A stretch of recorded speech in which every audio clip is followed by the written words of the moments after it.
Professor Hod Lipson. He's the co-author of Fabricated, the New World of 3D Printing, and he joins us now. Not only are you joining us, but you're joining us with a 3D printer, Right. which has spent the last almost 4 hours creating a mug, which is to replicate our CBS This Morning Saturday mugs. That's so right. First of all, welcome. Second of all, tell us about how this is happening. Well, this is one of several kinds of machines that basically can fabricate things on your desktop, almost anything, just by depositing material and building it up layer by layer. What's the range of this? What can this make? So this particular machine can make things out of plastic, and what it can make is really, the limit is your imagination. Really? But if you go beyond these machines, you can print in metal and other kinds of materials. It's really, the range is infinite. Now, can that machine make some of what's here on the table?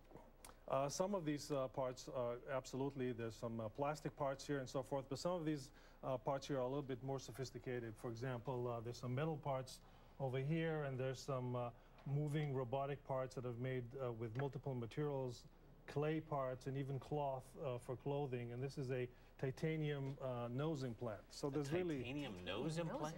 Wow. So when it comes to applications, the medical industry clearly is one of the places where you could see this happening and changing the way our world looks. Absolutely. I think, already you have 3D printers used to make implants like this, titanium implants and hip implants. But what is unfolding now is what we call bioprinting, the ability to print with live cells. And there you're not just printing permanent implants, but really out of living cells, real original parts, if you like. That's mind-boggling. I mean, in simplest terms, how does this work?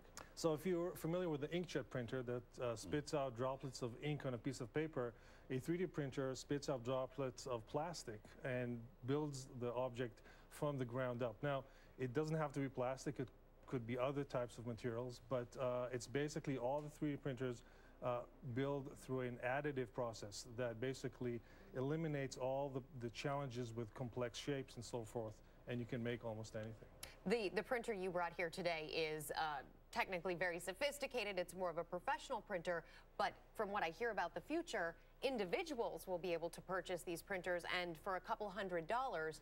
There are some questions about, what types of things could the individual at home build that may not be good for the world?